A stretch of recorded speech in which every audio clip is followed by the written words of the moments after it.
Good morning. Today I want to lecture on significant North American regions on the eve of contact. So these are the areas that Europeans first encounter when they arrive in North America. And so first I'd like to give you an overview of the regions of North America. And so there's California, the Northwest, Great Plains, Great Basin, Southwest, Southeast, and Northeast. And of course, these regions are broken down into much smaller regions as well. But for our purposes today, I'll be looking at the Southwest, Southeast, and Northeast. So first, if we look at the Southwest, I'll deal with a number of different native peoples and a few key terms. And so first, the region itself.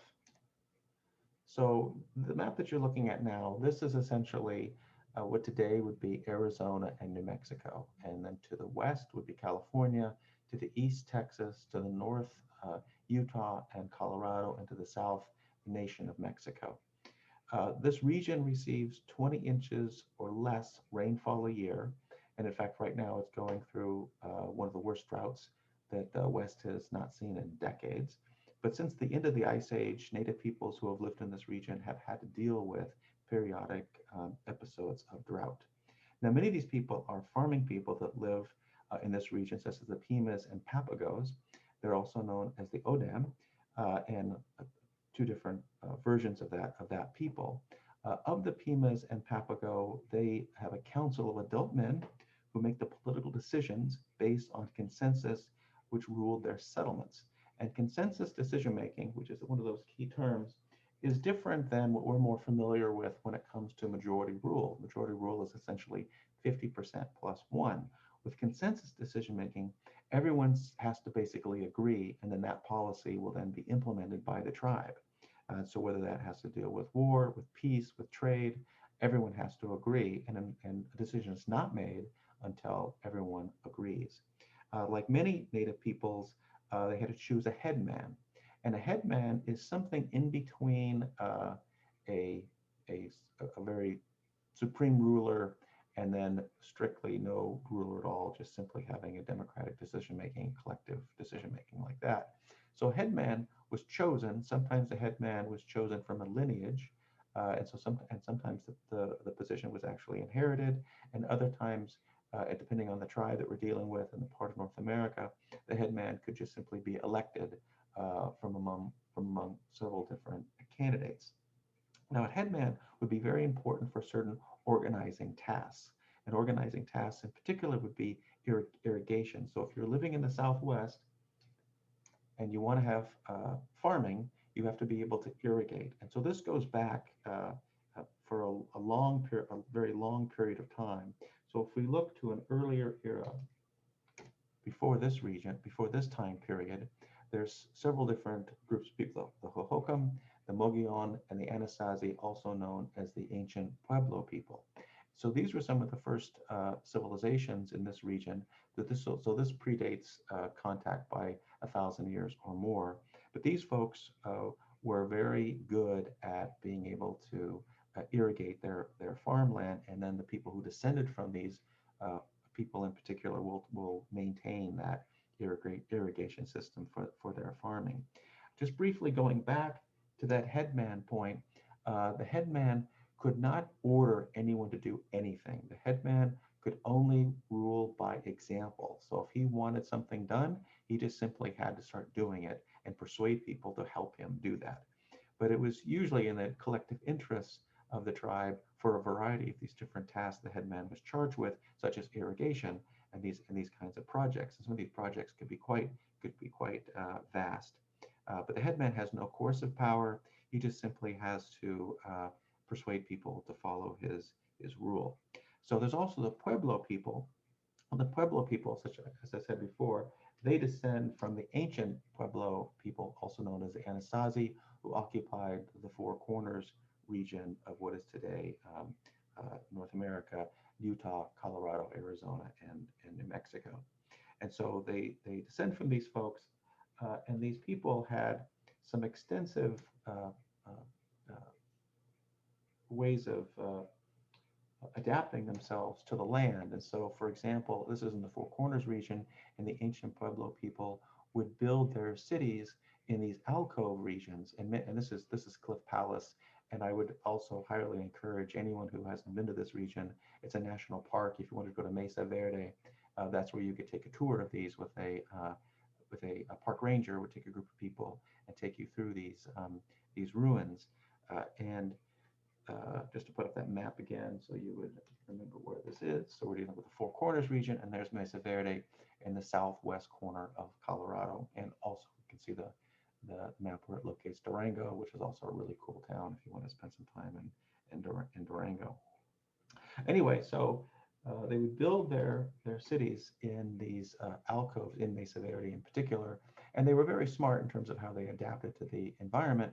Many of these would be easterly facing, or sorry, southerly facing, so that they would get sunshine during the winter months, and then during the hot summer months when the sun is overhead, there would be lots of cool shade. So warm in the winter and cool in the summertime. And then here's another shot of Cliff Palace. So this would be one of the largest of the Pueblo buildings during this the ancient Pueblo of the ancient Pueblo people. So the Pueblo who descend from them would have left that region and then made their way to the Rio Grande Valley, and that's where they developed a very similar type of architecture. Only instead of using stone, they made they used mud bricks. And I'll show you the Taos Pueblo. And so the Taos Pueblo is in just outside of Taos, New Mexico, the town, but then there's also the Taos Pueblo. And I was here on a very cold January day where there were no tourists, so I was able to get a nice picture of the Pueblo. And so it's made of mud bricks with a plaster covering. And so this particular Pueblo is 500 years old, and it's the oldest continually used building in North America. And it's also a cool place to go and visit if you ever want to go to an Indian reservation and see some of this ancient architecture and meet some Pueblo people. So the Pueblo people, they live in these communities with these basically apartment style buildings. These are fairly large communities. They're all agricultural. The men would clear the land. The women would do most of the farming. The Hopi and Zuni, who are also related to the Pueblo, are in this region as well. And again, the women do most of the farming. Men would supplement the food economy through hunting. Of course, men, their jobs also involve defense of the community, raids and warfare and all that kind of stuff. But women, they control the houses, they control the farmland, and these were also matrilineal societies. So this is another term I want you guys to be familiar with. And so matrilineal is how you trace your lineage. And so for most Native peoples, you trace your lineage through your mother's line in the family, not your father's.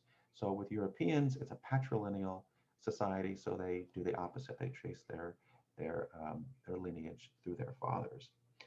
And so going back to farming, one of the things that's key to keep in mind is that, and this begins in the Southwest, but will expand to the rest of North America, and as that is the Three Sisters. And the Three Sisters are made up of corn, squash, and beans. And they tended to plant them in sort of like a small little hill. And this kind of farming with Europeans, they want to put everything into rows. So they would separate out corn, squash, and beans into three separate crops.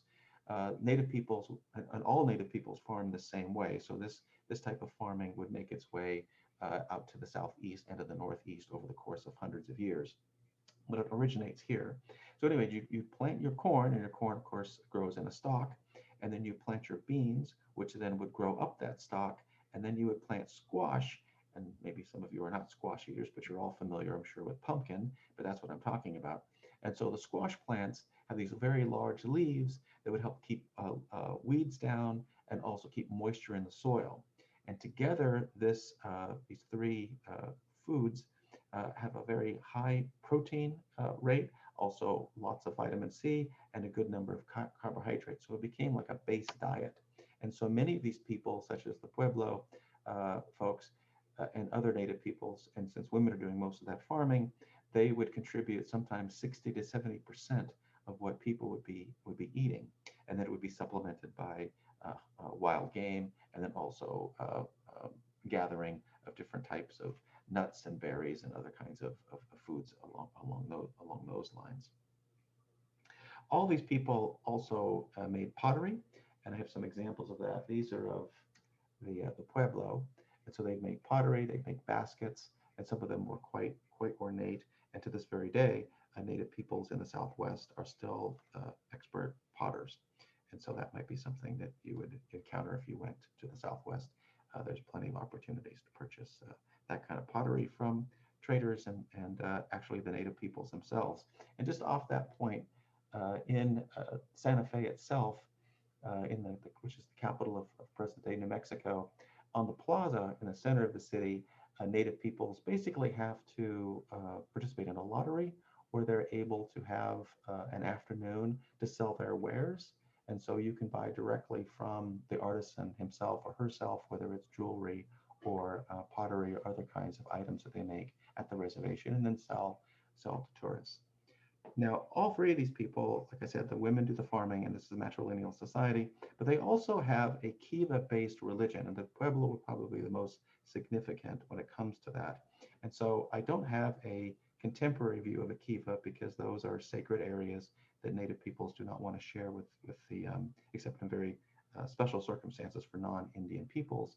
But if you can tell here with these ruins in Mesa Verde. These cylindrical walled areas, these are actually subterranean rooms, and this is actually a better shot of it. And these subterranean rooms would be covered, and in that room that's where they would have their religious ceremonies and other kinds of ceremonies, and that was very important. So we don't exactly know in the ancient period how these were divvied up, but they were probably different clans, which you would have in a contemporary time period too. So the Kiva religion is still very much a part of contemporary Pueblo, Zuni, and Hopi society. In this region, you also have Apaches and Navajo, just to name a couple. And while the Pueblo, Hopi, Zuni, those folks are sedentary, they live in permanent dwellings. The Apache and the Navajo tended to be more of a roving people, more migratory and that sort of thing.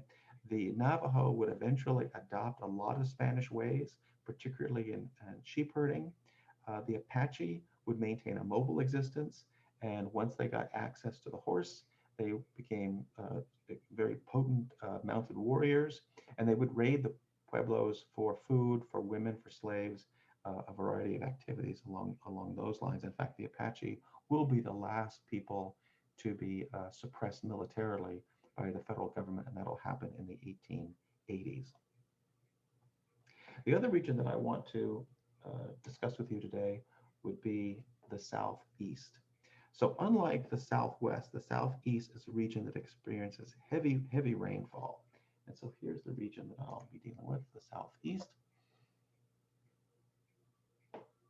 And so this area has vast expanses of forest. In fact, there's an old saying that when Europeans first arrived, a squirrel could go from tree to tree from the coast of the Atlantic Ocean all the way to West Texas. It was just one giant forest region. But within that area, of course, there's the great forests, but you also have very large river systems, these coastal areas. There's the Piedmont region. And so that Piedmont region is between the coastal area and the Appalachian Mountains. And you see there where the Cherokee, their historic region is. So there's the Appalachian Mountain Range. And so to the east of that, to the sea, is the Piedmont area. And this is the area where Europeans are going to be most interested in colonizing. This will also become a very violent area because the native peoples do not want to give this area up. It's also very fertile for their own agricultural uses. And so they'll be fighting over this during the 18th and 19th centuries. Now, most of the Indian peoples here were farmers. The folks on the extreme coast usually did not farm because there was so much abundance of natural resources that they didn't need to. Also, that was true for many of the peoples who lived in Florida. And even though it looks like we have just a handful of tribes here, there's actually many more tribes. In fact, when Europeans first arrived, there's on order of 500 different tribal groupings in North America and almost as many languages within those tribal groupings as well. So it's an extremely diverse part of the world. So there's a Mississippian culture, which your textbook deals with. This will hold on a bit when it comes to certain people, such as the Natchez. This is a class-based society. So this society, you do have a hierarchy where you have a supreme ruler with the Natchez. They had someone referred to as the Great Sun. He lived on a mountaintop, or a mound, I should say a mound top. So they would build these, there were these mound builder cultures that your also textbook gets into. But so this was sort of a holdover from that Mississippian period. So on that top of that mound, that's where the royal family would live in their special house. Out among his people, the great son would be on a litter carried by his subjects. And so this society had noble families, commoners, warfare was highly regarded. There was a warrior class, there was public torture, there was some human sacrifice of punishment of enemies. This is an extremely different type of society than what you found in the Southwest. In the Southwest, you really didn't have hierarchy. There's no real examples of, uh, of torture and human sacrifice and that kind of stuff. So there's great diversity within Native American culture. So you need to always keep that in mind. And the Southwest in particular was much more democratic in many respects in comparison to some of these hierarchical societies. Now, Florida also had this farm-based society. Some were farmers, and particularly in the upper part of that panhandle, artisans, warriors, priests, political rulers. So it's definitely a class-based system. The supreme ruler in some of these societies in Florida was basically a hereditary monarch, very different from the headman system. So while the headman in many instances was elected, the monarch was simply not. But there were other types of societies in the Southwest as well that were more confederated and democratic. And so these people would be such as the Cherokee and the Creek. And so they were matrilineal societies, just like those in the South, many of those in the South, or all of those in the Southwest. There's no separate class of warriors among the Creek and the Cherokee. All men participate in warfare and hunting. As a political rule, in terms of political rule, it was a council of elders who were men and women. And so these were mixed, the Cherokee and Creek. These were a people in which there was a mixture of hunting, gathering, and agriculture. And the agriculture that they practiced was a form of the Three Sisters. Uh, and of course, one of the reasons why after contact, one of the reasons that the Cherokee, the Creek, the Chickasaw, the Choctaw, and eventually the Seminole, which is not here on your map, but the Seminole would be in Florida. One of the reasons why they were so successful for so many decades, if not centuries, dealing with Europeans is that they had a democratic system in which there was no ruler to kill off. The Natchez, which had this royal family, once you eliminate the royal family, you can then take over as the new royal family. And that's what the Europeans would do, particularly in Mesoamerica with the Aztec. When they eliminated the Aztec ruling elite, Cortez and his conquistadores just simply took over as the new ruling elite. You can't do that with democratic societies. It's just not. It's much more difficult to do. Also, these democratic societies, such as the Creek, the Cherokee, the Chickasaw, and Choctaw, as well as the Seminoles, are much more adaptive and flexible as societies, and were able to hold on to their territories for much longer than any of these more hierarchical societies. So the next region that I want to deal with would be the, oh wait, I did not show you the outline. So just in case you need to see the outline, the Piedmont, the Natchez, Creeks, Cherokee.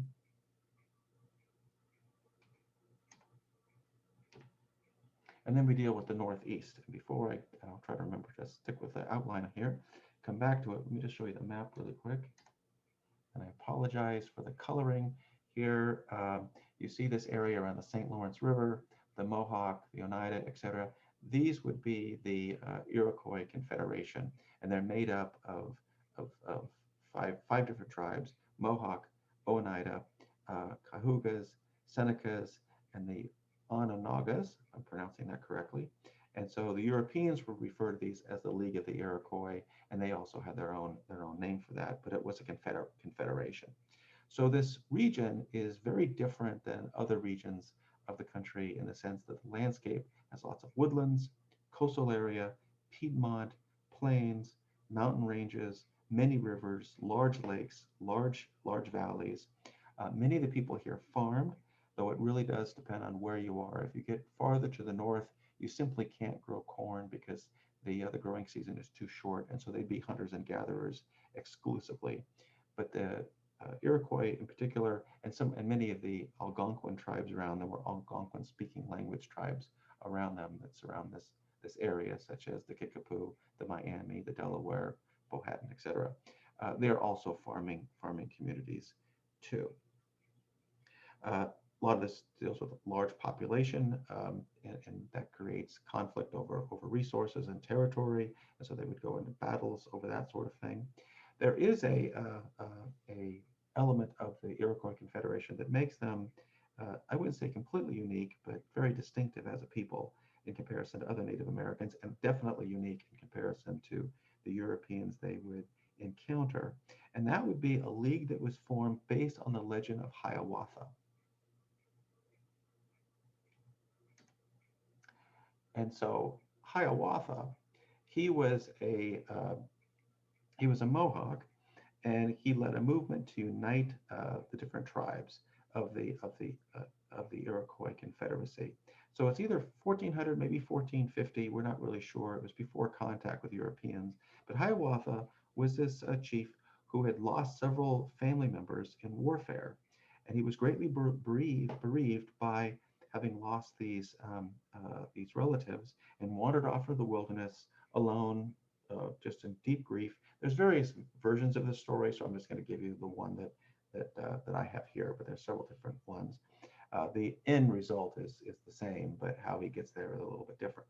So anyway, he's wandering off in this he's very distressed over losing these family members. And normally, what you would do if you lost family members, you would make war on the other tribe to avenge the death of those family members by either killing one of those tribal members or taking one captive and having him be or she replace that person in your tribe who was lost in warfare, what have you, that kind of conflict, and that person would be eventually culturally part of your tribe. They'd be completely adopted.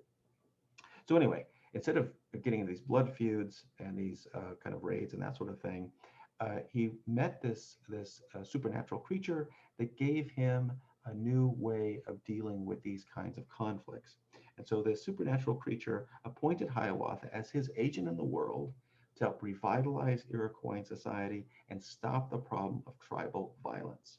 So Hiawatha's plan through this supernatural creature was to create this confederation of affiliated Iroquois tribes. So those 5 tribes that I mentioned a moment ago, they would all be part of this confederation.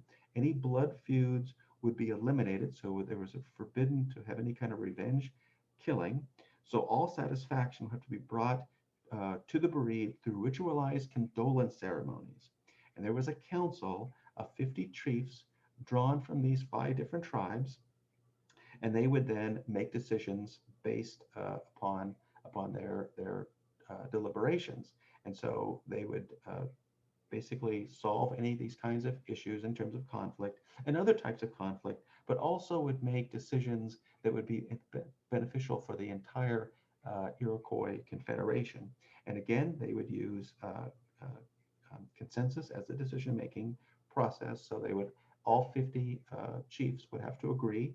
As delegates, they have to agree before any action was taken. And this was a political structure that was created to maintain peace among the Iroquois tribes, and also as an ability for them to make collective decisions regarding all the different tribal groupings around them. The success of the League was so vast and so decisive that there were Iroquoians who took their idea to other tribes to try to instruct them in terms of how they could create these confederations as well, to try to bring warfare to an end in that part of North America. Um, Europeans arrived, which throws kind of a monkey wrench into the whole thing. So we don't know how that would have happened had history not gone a different direction.